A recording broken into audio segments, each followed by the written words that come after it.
بسم اللہ الرحمن الرحیم۔ ہمارے یہاں یہ بات بہت مشہور ہو گئی ہے کہ زنا ایک قرض ہے۔ بہت سے بڑے حضرات اس کو بیان کر رہے ہوتے ہیں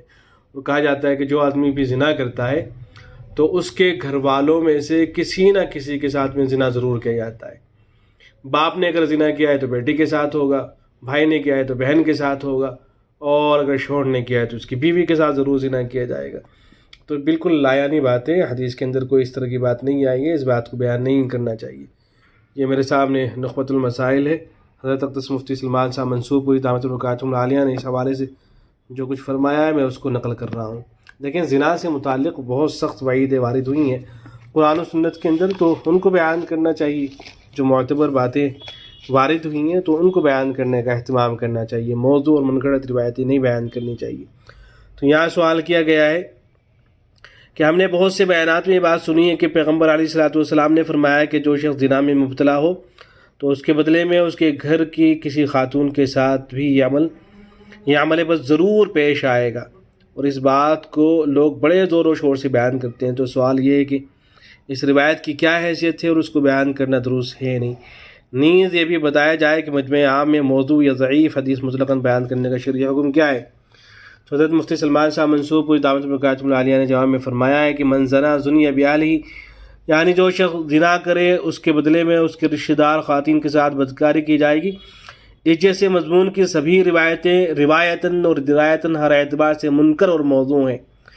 کیونکہ ان کی کوئی بھی سند کذاب یا مجہول راویوں سے خالی نہیں ہے۔ نیز یہ قانون شریعت لا تزر وازرۃ وزر اخری، یعنی کسی جرم کا مواخذہ مجرم کے علاوہ سے نہیں کیا جائے گا، کہ بھی صراحتاً خلاف ہے۔ اس لیے ایسی من گھڑت روایتوں کو بیان کرنا کسی بھی شخص کے لیے جائز نہیں ہے، ان کے بجائے صحیح روایت ہی بیان کرنی چاہیے۔ البتہ وہ ضعیف روایات جو موضوع کے درجے تک نہ پہنچی ہوں انہیں ترغیب و ترہیب کے طور پر بیان کرنے کی گنجائش ہے۔ دارالعلوم دیوبند کے فتوے میں سوال کیا گیا ہے کہ سنا ہے زنا ایک قرض ہے، یہ قرض زنا کرنے والے شخص کی ماں، بہن، بیوی یا بیٹی کو لوٹانا ہوتا ہے۔ سوال یہ ہے کہ زید سے گناہ صادر ہو گیا ہو اور اس کے بعد زید نے پکی سچی توبہ بھی کر لی ہو، اپنے گناہ پر نادم بھی ہو، اللہ رب العزت سے معافی بھی مانگتا ہو، اس کے باوجود اس کے دل میں بار بار یہ خیال آتا ہو کہ یہ قرض ہے اور اس کو ادا ہونا ہی ہے، اور ماں، بہن، بیوی، بیٹی کا خیال آتا ہو، تو اس صورت میں شریعت کا کیا حکم ہے؟ تو جواب میں لکھا گیا ہے کہ زنا حقوق اللہ میں سے ہے، اور حقوق اللہ صدق دل سے توبہ کر لینے اور اپنے اس فعل پر نادم ہونے سے معاف ہو جاتا ہے۔ آپ نے جو سن رکھا ہے کہ زنا ایک قرض ہے جو زنا کرنے والے شخص کی ماں، بہن، بیوی یا بیٹی کو لوٹانا ہوتا ہے، اس کی کوئی اصل نہیں ہے، بلکہ یہ آیت قرآنیہ وَلَا تَزِرُ وَازِرَةٌ وِزْرَ أُخْرَىٰ، کوئی شخص کسی کے گناہ کا بوجھ نہ اٹھائے گا، اس کے بھی خلاف ہے۔ ایسے ہی بعض حضرات حضرت امام شافعی رحمۃ اللہ علیہ کے بعض اشعار کا حوالہ دیتے ہیں کہ حضرت امام شافعی رحمۃ اللہ علیہ نے اس بات کو بیان فرمایا ہے، تو ان اشعار کے سلسلے میں بھی اہل علم کی رائے یہ ہے کہ حضرت امام شافعی رحمۃ اللہ علیہ کی طرف نسبت ان اشعار کی اتنی زیادہ قوی اور معتبر نہیں ہے۔ چنانچہ دارالفتہ بنوری ٹاؤن کا جو فتویٰ ہے اس میں لکھا گیا ہے کہ ان اشعار کو یقینی طور پر امام شافعی رحمۃ اللہ علیہ کے اشعار میں شمار کیا جانا قابل غور ہوگا، کیونکہ امام شافعی رحمہ اللہ سے منسوب مروجہ دیوان میں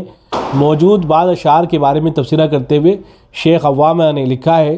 اس کا ترجمہ ہے کہ دونوں شعر امام شافعی رحمہ اللہ کے نہیں ہیں، جیسا کہ مشہور ہے، اگرچہ یہ ان کے دیوان میں بھی ذکر کیے گئے۔ حضرت علی رضی اللہ تعالیٰ عنہ اور امام شافعی رحمہ اللہ سے منسوب من گھڑت شعر ان سے منسوب صحیح اشعار سے زیادہ ہیں، تو ان کے دیوانوں کے اندر حضرت علی رضی اللہ تعالیٰ عنہ، حضرت امام شافعی رحمۃ اللہ علیہ، تو بہت سے اشعار ان کی طرف منسوب کر دیے گئے، تو بہت ممکن ہے کہ یہ بھی اسی طرح سے منسوب کر دیے گئے ہوں۔